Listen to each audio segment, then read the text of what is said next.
Welcome students. बच्चों, आज की क्लास में आपका स्वागत है। और आज हम क्लास 4 की इंग्लिश की टेक्स्ट बुक मैरीगोल्ड से यूनिट 8 में पोयम है जिसका टाइटल है ए वाटरिंग राइम। तो बच्चों, आज हम इस पोयम का रेसिटेशन करेंगे। इसमें जो न्यू वर्ड्स आए हैं उनका मीनिंग जानेंगे। उसके बाद हम इस पूरी पोयम को हिंदी में समझेंगे और इसकी एक्सरसाइज, इसके जो क्वेश्चंस दिए गए हैं वो हम पूरा सोल्व करेंगे। तो बच्चों, मैं उम्मीद करता हूँ आप इस वीडियो को पूरा ध्यान से देखेंगे और समझेंगे। तो चलिए बच्चों, शुरू करते हैं। Read and learn this poem. इस कविता को पढ़ो और याद करो। पोयम का टाइटल है ए वाटरिंग राइम। बच्चों, वाटरिंग क्या होता है? वाटरिंग का मतलब है पानी देना। ए का मतलब एक और राइम का मतलब कविता जिसे हम गा सकें। तो एक पानी देने की कविता, और वाटरिंग से मतलब है पौधों को पानी देना। ठीक है बच्चों, जब हम पौधों को पानी देते हैं तो उसके लिए वाटरिंग वर्ड का प्रयोग किया जाता है। तो इस कविता में हमें पौधों को पानी कब देना चाहिए और कब नहीं देना चाहिए ये हम अभी जानने वाले हैं। ठीक है बच्चों, तो चलो पोयम को पढ़कर पता लगाते हैं। Early in the morning or the evening hour are the times to water every kind of flower। ठीक है, अर्ली मतलब जल्दी, मॉर्निंग मतलब सुबह, और द इवनिंग आवर और शाम के समय। इवनिंग आवर मतलब शाम के समय। Are the times to water every kind of flower, हर प्रकार के। एवरी काइंड मतलब हर प्रकार, प्रत्येक प्रकार। फूल, फ्लावर मतलब फूल। तो या तो सुबह में जल्दी या फिर शाम के समय हमें हर प्रकार के फूल को पानी देना चाहिए। ठीक है, तो इसमें बताया कि फूलों को पानी, किसी भी प्रकार का फूल हो, प्रत्येक प्रकार के फूल को या तो हमें सुबह जल्दी पानी देना चाहिए या फिर शाम के समय पानी देना चाहिए। Watering at noon day when the sun is high. Noon day मतलब दोपहर, सन इज हाई मतलब जब सूरज जोरों से चमक रहा हो। जब सूरज दोपहर को जोर से चमकता है, अगर हम उस समय पानी देते हैं, डजंट हेल्प द फ्लावर्स, इससे फूलों की मदद नहीं होती। ओनली मेक्स देम डाई, और इससे वो मरने लगते हैं, मुरझाने लगते हैं। तो इसमें बताया बच्चों, दोपहर के समय जब सूरज जोर से चमकता है, अगर हम उस समय पौधों को, फूलों को पानी देते हैं तो उनको मदद नहीं मिलती और वो उससे मरना शुरू कर देते हैं, मुरझाना शुरू कर देते हैं। ठीक है बच्चों, आगे चलते हैं। Also when you water at the roots, और जब भी आप उनको पानी दो तो कहाँ पर पानी देना है? वाटर एट द रूट्स, उनकी जड़ों में पानी देना है। Flowers keep their mouths where we should wear our boots. Boot से मतलब है जूते। तो यहाँ पर बताया गया है बच्चों, हम जूते कहाँ पहनते हैं? अपने पैरों में। तो पौधों को पानी कहाँ देना है? उनके पैरों में, क्योंकि उनके मुंह उनके पैरों में होते हैं, यानी कि उनकी जड़ों में होते हैं। पौधा जमीन से अपनी जड़ों से जुड़ा रहता है और वहीं से वो पानी को सोखता है, पानी को खींचता है। यानी कि पौधे के मुंह कहाँ पर हुए बच्चों? उसकी जड़ों में। तो हमें पौधे को पानी कहाँ देना चाहिए? उसके पैरों में, यानी कि उसकी जड़ों में, उसके नीचे वाले हिस्से में। सोक द अर्थ अराउंड देम, उनके जो चारों तरफ की जो धरती है उसको हमें पानी देना चाहिए और वो वहीं से पानी सोखते हैं। सोख मतलब सोखना। Then through all the heat the flowers will have water, फिर पूरी गर्मी फूलों को पानी मिलता रहेगा। फॉर देयर थर्स्टी फीट, जो उसके प्यासे पैर हैं, प्यासे पैर से मतलब है बच्चों पौधे की जड़। ठीक है, वो पानी को सोखती है, पानी को खींचती है, फिर पौधे के दूसरे भागों तक, फूलों तक, पत्तों तक पहुंचाती है। ठीक है, तो जो पौधे के पैर यानी कि उसकी जड़, वो प्यासी रहती है वो पानी को सोखती है, इसीलिए पौधे के पैरों को प्यासा कहा गया है, यानी कि उसकी जड़। तो हमें बताया गया बच्चों इस पोयम में कि हमें जब पौधों को पानी देना होता है तो या तो हम सुबह जल्दी उठ के दें उनको, या फिर शाम के समय दें। दिन में दोपहर में उनको पानी नहीं देना चाहिए, क्योंकि इससे पौधों की मदद नहीं होती, उल्टे वो इससे मुरझाना शुरू कर देते हैं। और जब हम उनको पानी दें तो उनको पानी कहाँ पर देना है? उनकी जड़ों में, क्योंकि जड़ में पानी सोखने की क्षमता होती है। वो पौधे जड़ से पानी खींचते हैं और फिर पानी फूलों तक पहुंच जाता है। फिर पूरी गर्मी, चाहे कितनी भी गर्मी पड़े, फूलों तक पानी पहुंचता रहेगा अगर हम पौधे की जड़ों में पानी देंगे। ठीक है बच्चों, तो हमने इस पोएम का भी हिंदी में मीनिंग समझा। अब हम आ चुके हैं इसके न्यू वर्ड्स पर, और न्यू वर्ड्स को बच्चों हमने यहाँ नीचे अलग से लिख लिया है। अब हम इनके मीनिंग समझ लेते हैं। फर्स्ट वर्ड है आवर। आवर मतलब घंटा, समय के लिए प्रयोग किया जाता है। फिर है वाटरिंग। वाटरिंग मतलब पानी देना। फिर है नून डे। नून डे मतलब दोपहर। फिर है बूट्स। बूट्स मतलब जूते। फिर है सोक। सोक मतलब सोखना। फिर है हीट। हीट मतलब गर्मी। अब हम आगे चलते हैं, और बच्चों अब हम आ चुके हैं इस पोएम की एक्सरसाइज पर। रीडिंग इज फन, पढ़ना मज़ा है। और इसमें बच्चों 3 क्वेश्चन हैं। अब हम एक एक करके इनके आंसर समझ लेते हैं।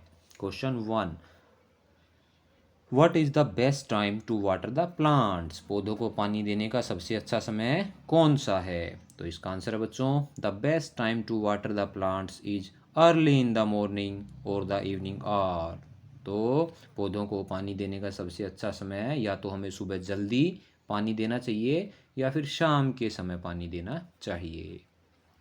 Question number 2, when should we not water the plants? हम पौधों को पानी कब नहीं देना चाहिए? आंसर है बच्चों इसका, we should not water the plants at noon day. हमें दोपहर के समय पौधों को पानी नहीं देना चाहिए। Question number 3, which part of the plant should be watered? पौधे के किस भाग को हमें पानी देना चाहिए? The roots of the plant should be watered. पौधे की जड़ों को पानी दिया जाना चाहिए। अब हम आ चुके हैं वर्ड बिल्डिंग। यहाँ पे वर्ड से रिलेटेड एक्सरसाइज है।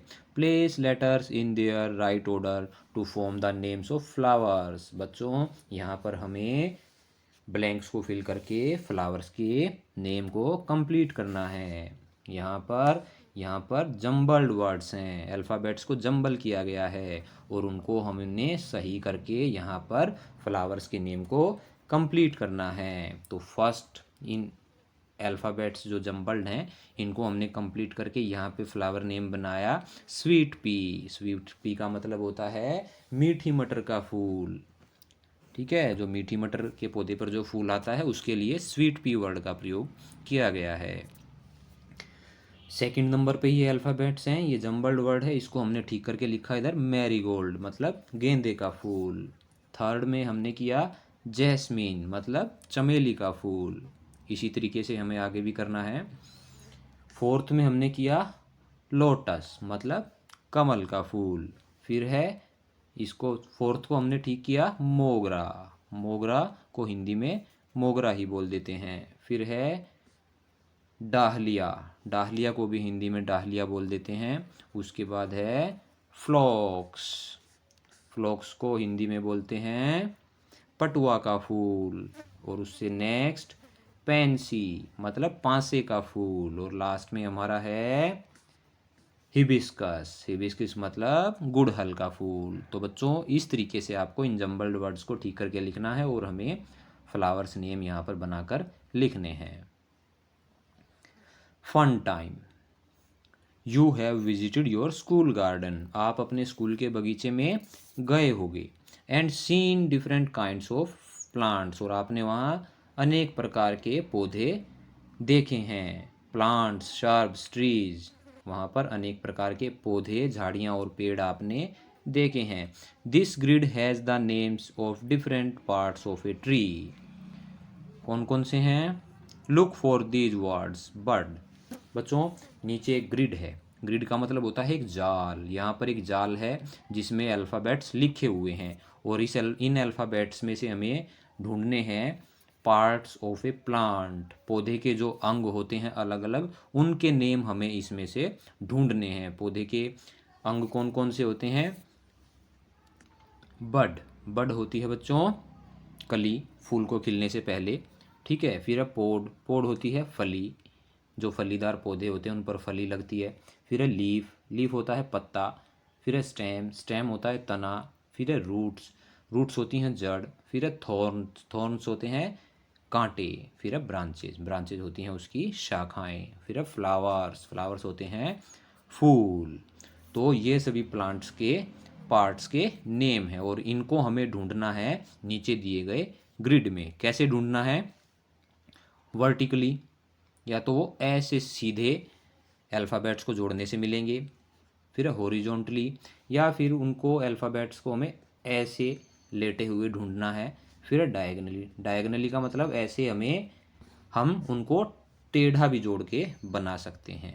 तीनों तरीके से हमें यूज करके प्लांट के पार्ट्स के नाम हमें इस ग्रिड में ढूंढने हैं।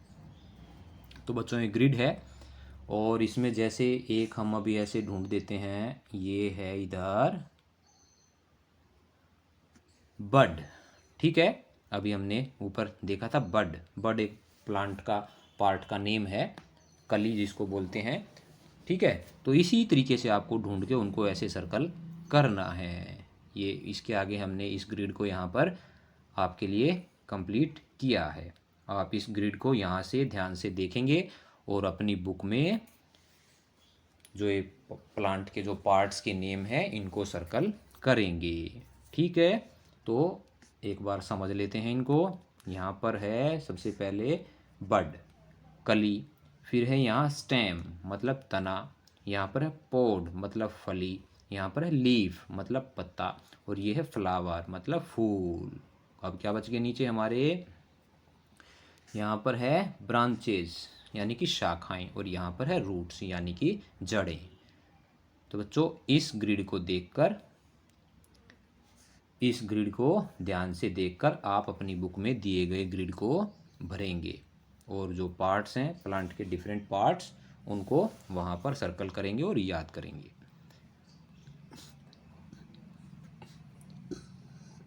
अब हम बच्चों आ चुके हैं लेट्स टॉक, चलिए बात करते हैं। और बच्चों इनमें भी 3 क्वेश्चन हैं, चलो अब हम एक एक करके इनके आंसर भी समझ लेते हैं। Do you have a garden? क्या आपके पास एक बगीचा है? Yes I have a garden, मेरे पास एक बगीचा है। Question 2, name some flowers which grow in your garden और नियर योर हाउस। कुछ ऐसे फूलों के नाम लिखो जो तुम्हारे बगीचे या फिर तुम्हारे घर के पास उगे हुए हैं। तो इनमें आप फूलों के नाम अपने पसंद से लिख सकते हैं जो आपके घर के आसपास उगे हुए हैं। जैसे हमने लिखा रोज़ मतलब गुलाब, मैरीगोल्ड मतलब गेंदा, जैस्मीन मतलब चमेली, और लोटस मतलब कमल। जो फूल आपके घर के आसपास उगे हैं आपको उनका नाम इसमें लिखना है। अब हम question number 3, give another word for thirsty feet. जैसा कि बच्चों पोएम में मैंने बताया, थर्स्टी फीट यानी प्यासे पैर। और पैर किसके प्यासे होते हैं? पौधे के। पौधे के पैर कौन से होते हैं? उसकी रूट्स, जो पानी को पीती है, पानी को सोखती है। तो रूट्स के लिए अनदर वर्ड कौन सा हो गया? रूट्स के लिए दूसरा शब्द थर्स्टी फीट। ठीक है बच्चों। Question 4, what happens when we water plants in the morning. जब हम सुबह पौधों को पानी देते हैं तो क्या होता है? दे विल ग्रो वेल, वो बहुत अच्छे से बड़े होंगे। Question 5, from where do flowers get water. फूलों को पानी कहाँ से मिलता है?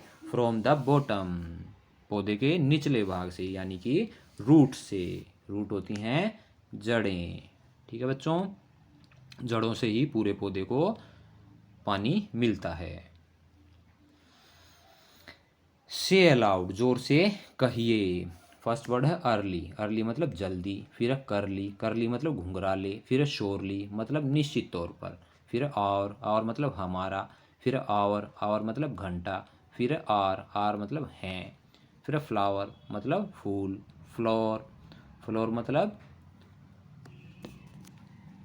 आटा, फिर है शोर, शोर होता है फव्वारा जिसमें हम नहाते हैं, फिर है देयर, देयर मतलब उनका, फिर है दूसरे वाला देयर, इसका मतलब है वहाँ, फिर है केयर, केयर मतलब देखभाल, फिर है कुड, कुड मतलब सकता था, फिर है हुड, हुड होता है बच्चों कंटो, एक जैकेट जैसे आप पहनते हैं और उस पर टोप अटैच होता है, उसमें टोप लगा हुआ होता है, जो वो टोप होता है उसको बोलते हैं हुड, फिर है शुड मतलब चाहिए,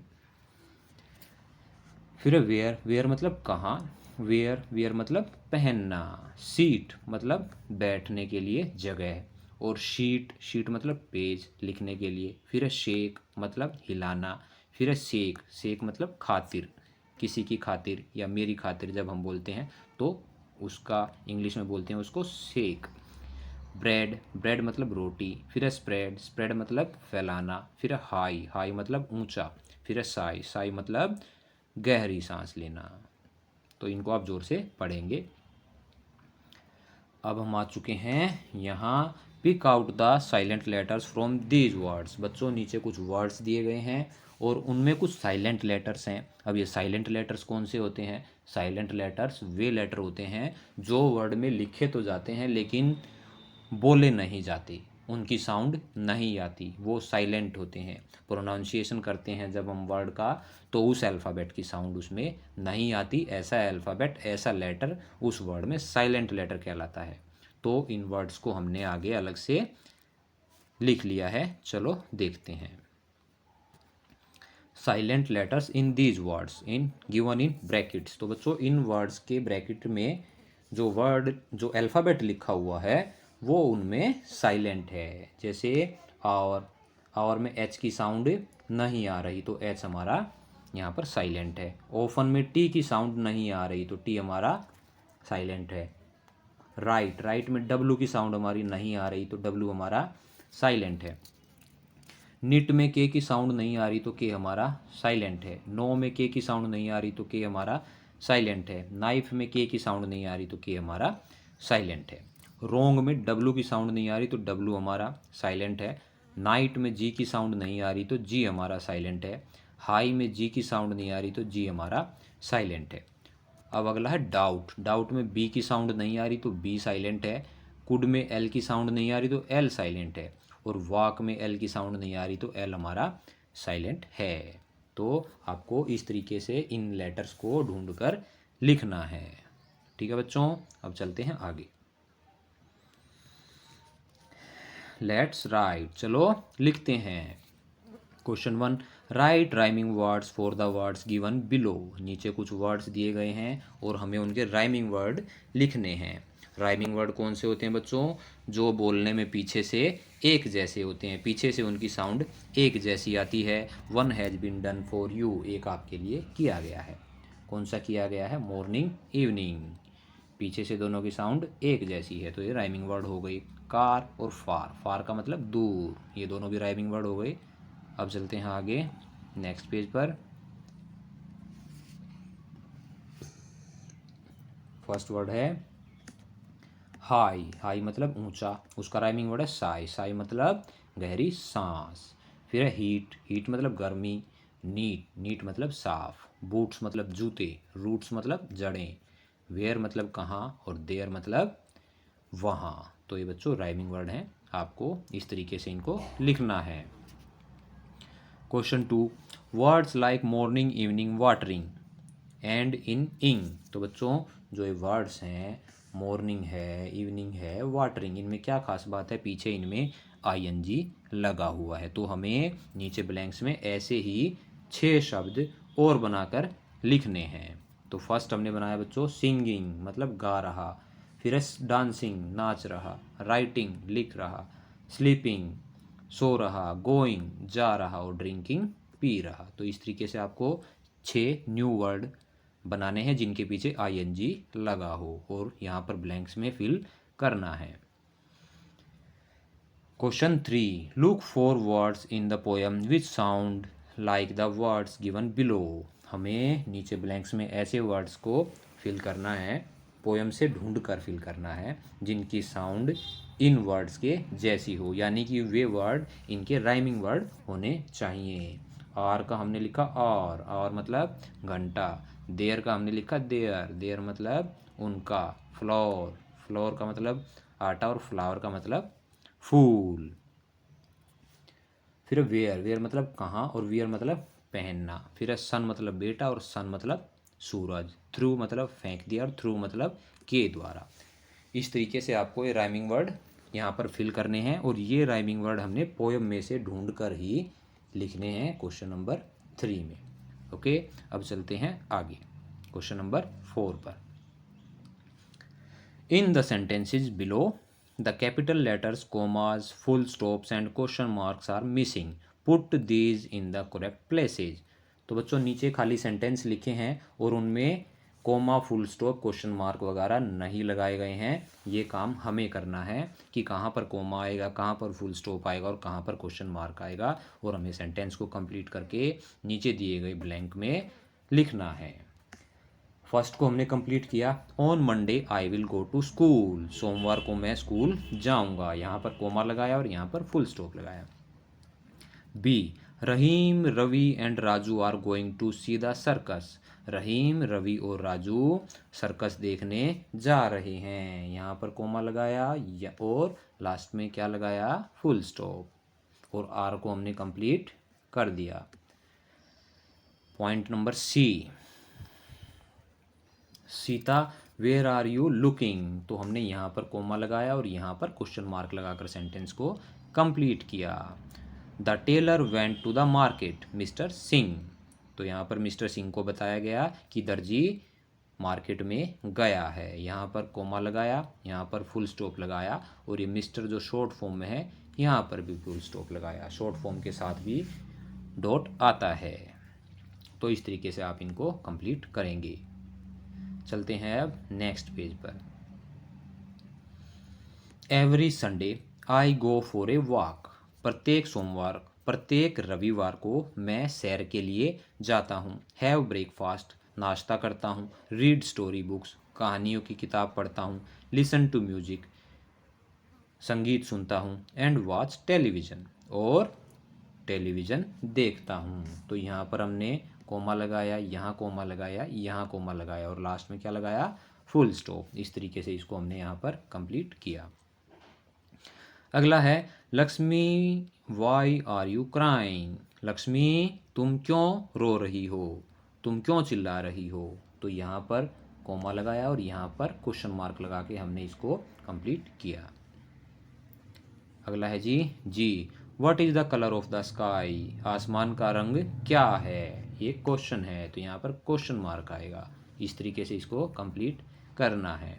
फिर है H, oranges, mangoes, bananas and papayas are fruits, तो जो संतरे, आम, केले और पपीते फल हैं। तो बच्चों ये कई सारे फलों के नाम हैं, तो बीच में कोमा आएगा यहाँ पे, और लास्ट में आएगा फुल स्टॉप। इस तरीके से कोमा और फुल स्टॉप लगा के आपको इसको कंप्लीट करना है। टीम टाइम, अब बच्चों आपको टीम बनाकर काम करना है। नीचे क्या लिखना है, राइट ए स्टोरी, एक कहानी लिखो।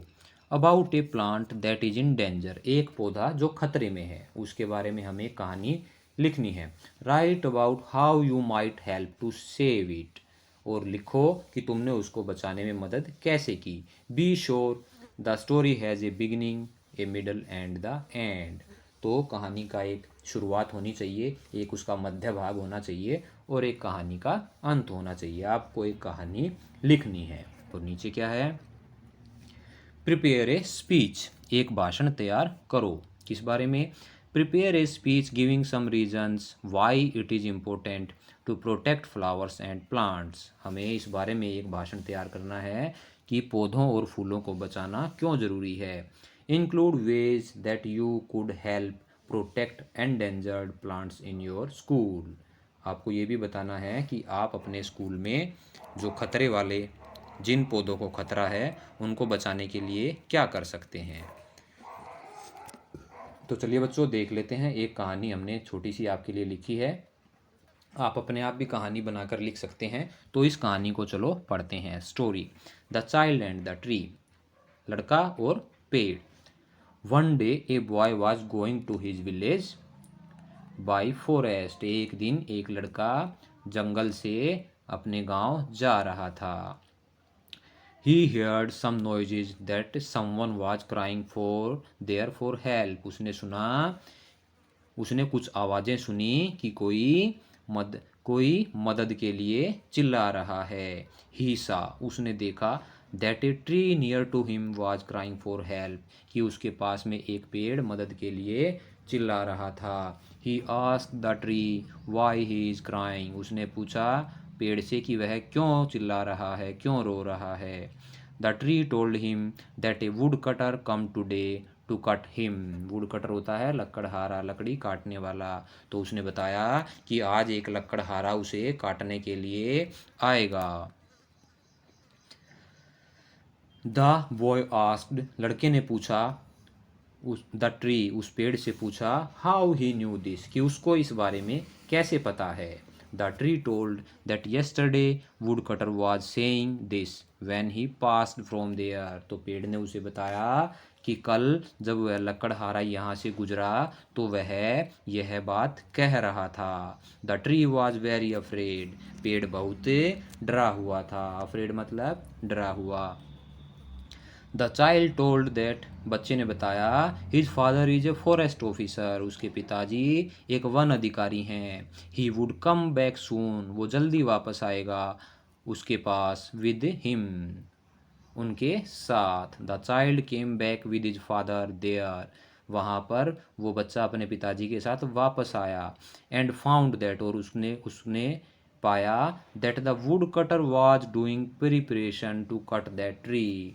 तो उसने पाया कि वो लकड़हारा उस पेड़ को काटने के लिए तैयारी कर रहा था। प्रिपरेशन मतलब तैयारी करना, ठीक है। तो the child's father arrested that wood cutter, उस बच्चे के पिताजी ने उस लकड़हारे को गिरफ्तार कर लिया। अरेस्टेड मतलब गिरफ्तार करना। And took him to jail for cutting trees, और पेड़ काटने के जुर्म में उसको जेल ले गए। द ट्री वॉज हैप्पी, अब पेड़ खुश था। Now the child and the tree became friends, अब वो बच्चा और पेड़ दोस्त बन गए। तो बच्चों ये एक छोटी सी कहानी हमने लिखी है। आप भी इस तरीके से एक कहानी बना सकते हैं किसी ऐसे पौधे के बारे में जो खतरे में हो, और आप उसको कैसे बचाएंगे या आपने उसको कैसे बचाया। इस तरीके से आपको एक कहानी बनाकर लिखनी है।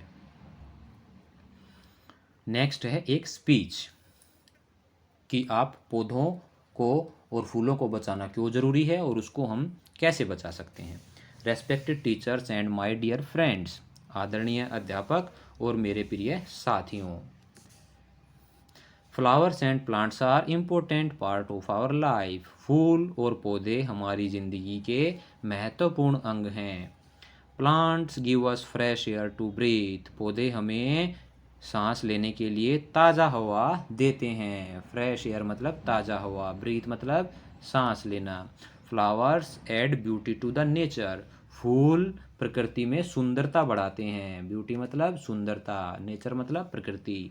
Plants give us fruits and medicines, पौधों से हमें फल और दवाइयाँ मिलती हैं। मेडिसिन्स मतलब दवाइयाँ। They also give us valuable timber, वो हमें कीमती लकड़ी भी प्रदान करते हैं। टिम्बर मतलब लकड़ी। दे रिड्यूस पोल्यूशन, वो प्रदूषण को घटाते हैं। And make whole environment fresh, और पूरे वातावरण को, पूरे पर्यावरण को शुद्ध करते हैं। एनवायरनमेंट मतलब पर्यावरण, फ्रेश मतलब शुद्ध। So we should plant more and more trees for a better environment, इसलिए हमें ज़्यादा से ज़्यादा पौधे लगाने चाहिए एक अच्छे पर्यावरण के लिए। तो उस बच्चे ने बताया कि पौधे और फूल हमारे लिए बहुत ज़रूरी हैं, वो हमें दवा देते हैं, फल देते हैं, कीमती लकड़ी देते हैं, और फूल प्रकृति की सुंदरता बढ़ाते हैं। सांस लेने के लिए हमें शुद्ध हवा पौधों से ही मिलती है, तो हमें अधिक से अधिक पौधे लगाकर अपने पर्यावरण को शुद्ध बनाना चाहिए, पर्यावरण को अच्छा बनाना चाहिए। तो बच्चों यहाँ पर आकर हमारी पोएम की एक्सरसाइज अभी समाप्त होती है। मैं उम्मीद करता हूँ आपको ये पोयम, इसका हिंदी में मीनिंग, इसकी एक्सरसाइज के सॉल्यूशन सब आपको अच्छे से समझ में आया होगा। तो please like this video, subscribe our channel and thanks for watching.